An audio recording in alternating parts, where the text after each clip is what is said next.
ചെറുപയർ തോരൻ എങ്ങനെ ഉണ്ടാക്കുന്നതെന്ന് നോക്കാം. ഞാനിവിടെ 1 കപ്പ് പയറാണ് എടുത്തേക്കുന്നത്. ഇത് ഞാൻ ഇന്നലെ രാത്രിയിൽ വെള്ളത്തിലിട്ട് നന്നായിട്ട് കുതിർത്ത് വെച്ചേക്കുവാണേ. അപ്പോൾ ഞാൻ രാവിലെയാണ് തോരൻ ഉണ്ടാക്കുന്നത്. അപ്പോൾ പയർ കുതിർത്തില്ലെങ്കിലും കുഴപ്പമില്ല, പക്ഷെ സമയം കൂടുതലെടുക്കും നമ്മൾ കുതിർത്തില്ലെങ്കിൽ. ഇങ്ങനെ കുതിർത്തിട്ട് എടുക്കുകയാണെങ്കിൽ നമുക്ക് സമയവും ലാഭമുണ്ട്, അതേപോലെ തന്നെ ഗ്യാസും ലാഭിക്കാം. അപ്പോൾ അത് നിങ്ങളുടെ ഇഷ്ടത്തിനനുസരിച്ച് ചെയ്തോളൂ കേട്ടോ. അപ്പോൾ ഇത് ഞാൻ നന്നായിട്ട് കഴുകിയെടുത്ത് വച്ചേക്കുന്നതാണ്.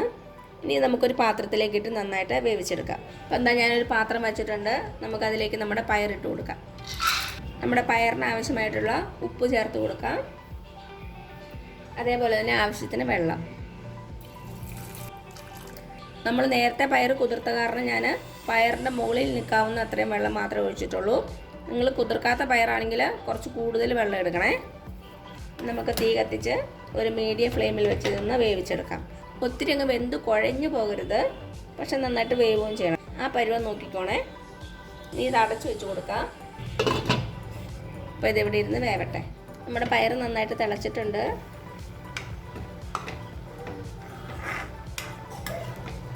ഒന്ന് ജസ്റ്റ് ഇളക്കി കൊടുത്തിട്ട് പിന്നെ അടച്ചു വെച്ചു. ഇതെവിടെ ഇരുന്ന് വേവട്ടെ കേട്ടോ.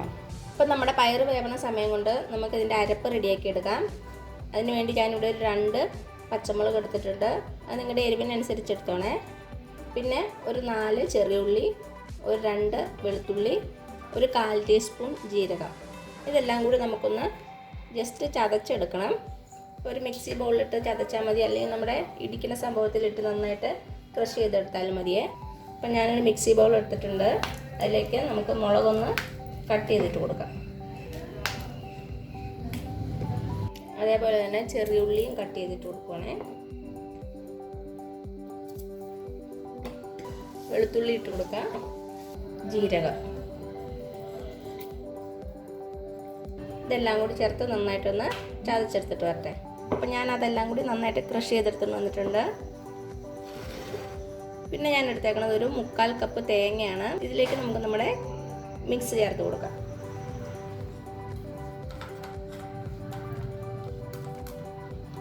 പിന്നെ വേണ്ടത് ഒരു 1/4 ടീസ്പൂൺ മഞ്ഞൾപ്പൊടി. പിന്നെ വേണ്ടത് ഒരു 1/4 ടീസ്പൂൺ മുളക് പൊടി. ഇത് ഓപ്ഷണലാണ്. നമ്മുടെ പച്ചമുളകിന് നല്ല എരിവുണ്ടെങ്കിൽ ഇത് ചേർക്കണ്ട കേട്ടോ. ഇതെല്ലാം കൂടി നന്നായിട്ടൊന്ന് മിക്സ് ചെയ്ത് കൊടുക്കാം. കൈ കൊണ്ട് തന്നെ നന്നായിട്ട് മിക്സ് ചെയ്യുക. നമ്മൾ ഞെരടി എടുക്കൂലേ, അതേപോലെ തന്നെ ചെയ്യണം.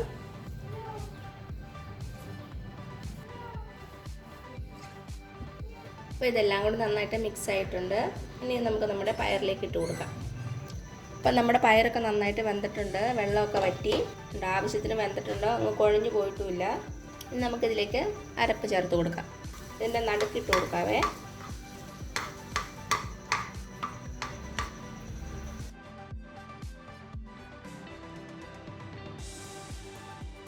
കുറച്ച് കറിവേപ്പിലയും കൂടി ഇട്ട് കൊടുക്കാം. നമുക്ക് പയർ വെച്ച് തന്നെ നന്നായിട്ട് മൂടി കൊടുക്കുക.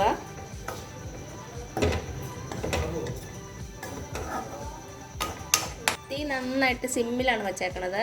ഒരു 2-3 മിനിറ്റ് നമുക്ക് അടച്ചു വെച്ച് കൊടുക്കാം. നമ്മുടെ തേങ്ങയൊക്കെ ഒന്ന് വേവണ്ടേ, അതിന് വേണ്ടിയിട്ടാണ്. അപ്പോൾ ഇതിവിടെ ഇരുന്ന് വേവട്ടെ. 2-3 മിനിറ്റ് മതി. തീ സിമ്മിൽ മാത്രമേ വയ്ക്കാവുള്ളൂ, അല്ലെങ്കിൽ കരിഞ്ഞു പോകും അടിയിൽ. വെള്ളമൊക്കെ ഓൾമോസ്റ്റ് വറ്റിയിട്ടുണ്ട്.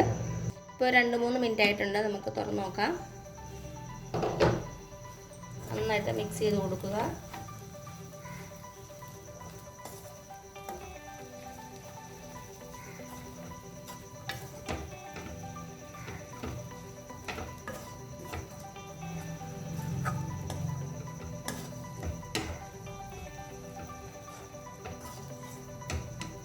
ഉപ്പൊക്കെ ഒന്ന് ചെക്ക് ചെയ്ത് നോക്കുക. വെള്ളമൊക്കെ നന്നായിട്ട് വറ്റിയിട്ടുണ്ട്. നന്നായിട്ട് ഡ്രൈ ആയിട്ട് വന്നു നമ്മുടെ തോരൻ. ഇനി ഇതിലേക്ക് നമുക്കൊന്ന് വറുത്തിടണം. ഇനി അത് ചെയ്യാവേ. അപ്പോൾ ഞാനൊരു ചീനച്ചട്ടി വെച്ചിട്ടുണ്ട്. നമുക്കതിലേക്ക് വെളിച്ചെണ്ണ ഒഴിച്ച് കൊടുക്കാം. വെളിച്ചെണ്ണ തന്നെയാണ് കൂടുതൽ ടേസ്റ്റ്. നമ്മുടെ എണ്ണ ഒന്ന് ചൂടായിട്ട് വരട്ടെ. അപ്പോൾ നമ്മുടെ എണ്ണ ചൂടായിട്ടുണ്ട്. ഇതിലേക്ക് ഒരു 1/2 ടീസ്പൂൺ കടുക് ഇട്ട് കൊടുക്കാം. കടുക് പൊട്ടിയിട്ടുണ്ട്. ഇതിലേക്ക് 2 വറ്റൽമുളക്, കുറച്ച് കറിവേപ്പില.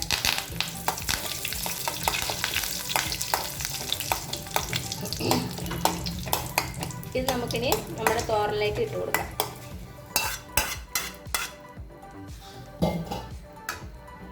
നന്നായിട്ട് മിക്സ് ചെയ്ത് കൊടുക്കുക. അപ്പോൾ എന്താ ഇത്രയേ ഉള്ളൂ നമ്മുടെ ടേസ്റ്റി ആയിട്ടുള്ള അതേസമയം നല്ല ഹെൽത്തി ആയിട്ടുള്ള ചെറുപയർ തോരൻ. ഞാൻ ഇതിനു മുമ്പ് ചെറുപയർ കറിയുടെ റെസിപ്പി ഇട്ടിട്ടുണ്ട്. അതിൻ്റെ ലിങ്ക് ഞാൻ താഴെ കൊടുക്കാം. കാണാത്തവരൊന്ന് കണ്ടു നോക്കണേ. അപ്പോൾ എല്ലാവരും ഒന്ന് ട്രൈ ചെയ്ത് നോക്കുക. എന്നിട്ട് അഭിപ്രായങ്ങളൊന്നും അറിയിക്കാൻ മറക്കരുത്. അപ്പോൾ ഈ വീഡിയോ ഇഷ്ടമായില്ല താഴെ കാണുന്ന ചുമന്ന സബ്സ്ക്രൈബ് ബട്ടണിൽ ഒന്ന് പ്രസ് ചെയ്ത് സപ്പോർട്ട് ചെയ്യണേ.